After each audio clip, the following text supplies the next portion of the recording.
Rossiya NATO bilan urushga intilmayapti. General Aleksis Grinkevich Ukraina ittifoqchilaridan qurol-yarog' uchun yana $20 milliard so'raydi. Eron va AQSh kelishuvga erishdi, ammo Xomonayning yakuniy tasdig'i kutilmoqda. Kim Chen In Putinga tabrik yo'lladi. Aholining banklardan qarzdorligi rekord darajada ko'paydi.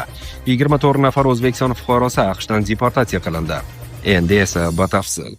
Ba'zan telefoningizning quvvati siznikidan uzoqroqqa yetib qoladimi? Umumiy holsizlik va energiya yetishmayaptimi?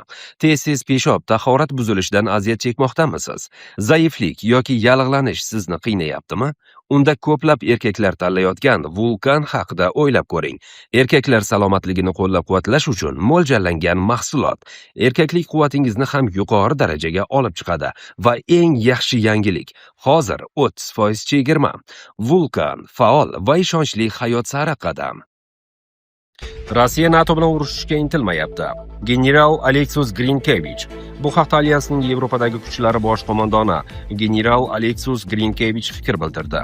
Men razvedka ma'lumotlarini juda diqqat bilan kuzatib bordim. Rossiya nizoga intilayotgani yo'q. Ular mudofaa alyansi atamasini va bizda bir qator asimetrik ustunliklar mavjudligini tushunadi. Mening vazifam Rossiya agar Boltiqbo'yi mamlakatlarida biror narsa qilishga urinsa, bundan hech narsa chiqmasligini tushunib yetishini ta'minlashdir. Chunki muvaffaqiyatga erisha olmasliklarini bilishsa, ular tavakkal qilib o'tirishmaydi, dedi Grinkevich. Gazetaning qayd etishicha, ushbu baho Boltiqbo'yi mamlakatlarida AQSh harbiy ishtirokining qisqarishi, alyansning tiyib turish kuchini zaiflashtirishi va Moskvaning rejalarini o'zgartirish mumkinligi haqidagi kuchayib borayotgani xavotirlarga ziddir. Eron va AQSh kelishuvga erishdi, ammo Xomonayning yakuniy tasdig'i kutilmoqda. Washington va Tehron muzokaralar davomida mojaroni tinch yo'l bilan hal qilish bo'yicha prinsipial kelishuvga erishdilar. Bu haqda Axios nashri muxbiri Barak Rabit ijtimoiy tarmoq sahifasida Eron rasmiylariga tayanib yozdi. Biroq ularning ma'lumotlariga ko'ra, Islom Respublikasining oliy rahbari Mojtaba Xomonayn hali ham yakuniy rozilik berish kerak. Eronliklar ham qatarliklar ham AQShning bir kechada amalga oshirgan hujumlari Eronning asl niyatlari haqidagi shubhalarni sezilarli darajada kuchaytirganini ta'kidladilar, deb qo'shimcha qildi Ravit. Ukraina ittifoqchilaridan qurol-yarog' uchun yana $20 milliard so'raydi. Kiyev jang maydonida Rossiya ustidan qozonilgan vaqtinchalik g'alabani mustahkamlash uchun ittifoqchilardan qurol-yarog'ga yana $20 milliard ajratishni so'raydi. Aks holda imkoniyatlar oynasi tez orada yopiladi. Hatto halokat yuz berishi mumkin. Bu haqda Ukrainaning yuqori martabali mulozimlari anonim tarzda Politico nashriga ma'lum qilgan. Rossiya yonayotganini hamma ko'rib turibdi va biz u yanada kuchliroq yonishini xohlaymiz. Lekin buning uchun bizga moliyaviy ko'mak kerak, dedi Mudofaa vazirligi vakili. Kiyev o'z so'rovini 18 iyun FQB kuni bo'lib o'tadigan navbatdagi Ramstein uchrashuvida e'lon qiladi. Ushbu masalani Fyodorov bir qator davlatlardagi hamkasblari bilan allaqachon muhokama qilgan. Ko'zlangan $20 milliard ko'rsatkichga erishish uchun ittifoqchilarning har biriga 2 dan 6 milliard gacha mablag' ajratish taklif etiladi. Bu yordam yoki kredit bo'lishi mumkin. Ukrainaning yuqori martabali mulozimi Kiyev hozirgi vaqtni Rossiyaga harbiy bosimni kuchaytirish va tinchlik muzokaralarini o'tkazish uchun qulay, ammo vaqt jihatidan cheklangan fursat deb hisoblashini aytdi. Imkoniyatlar oynasi tez orada yopiladi.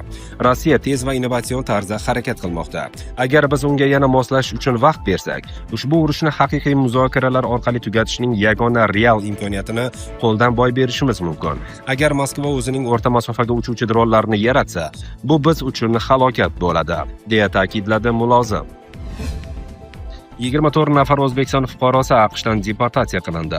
11-iyun kuni AQShning migratsiya qonunchiligini buzgani uchun deportatsiya qilingan 24 nafar O'zbekiston fuqarosi charter reys orqali Toshkentga olib kelindi.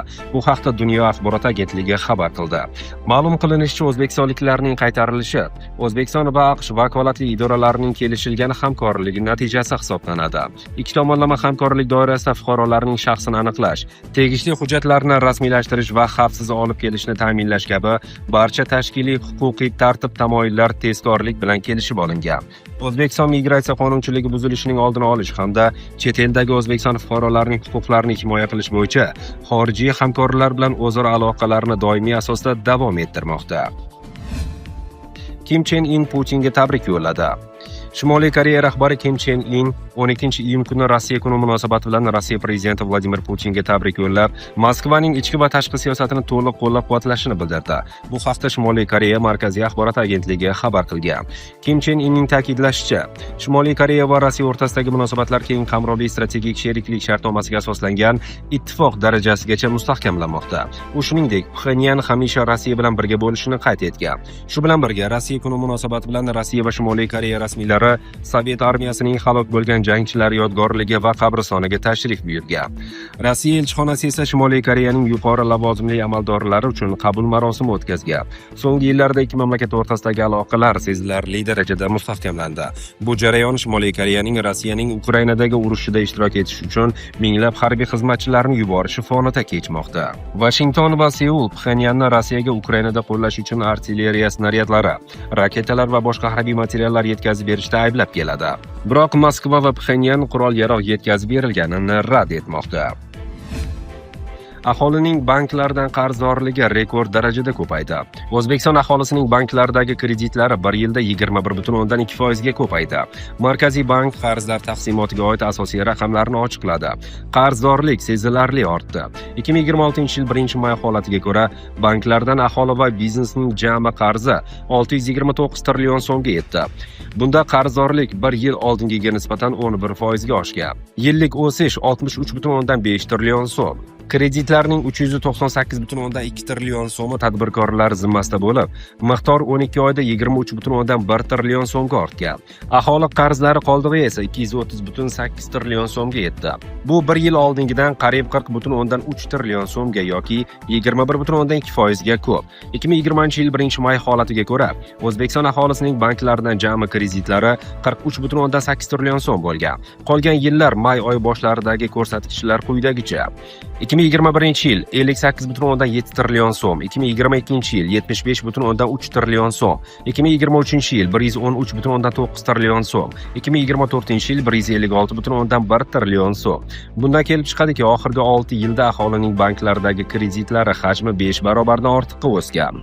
Joriy yil 1-may holatiga ko'ra umumiy kreditlardan davlat banklari ajratgan qismi 417.2 trillion so'm, xususiy banklarniki 211.7 trillion so'mni tashkil etgan. Eng ko'p kredit olingan hudud Farg'ona viloyati 36.4 trillion so'm, Samarqand viloyati 32.3 trillion so'm, Toshkent viloyati 29.7 trillion so'm, Qashqadaryo viloyati 29.4 trillion so'm, Andijon viloyati 28.2 trillion so'm, Buxoro viloyati 27.1 trillion so'm, Xorazm viloyati 26.2 trillion so'm, Surxondaryo viloyati 24 trillion so'm, Namangan viloyati 22.7 trillion so'm, Qoraqalpog'iston Respublikasi 21.2 trillion so'm, Jizzax viloyati 20.5 trillion so'm, Navoiy viloyati 20.1 trillion so'm, Sirdaryo viloyati 20.4 trillion so'm.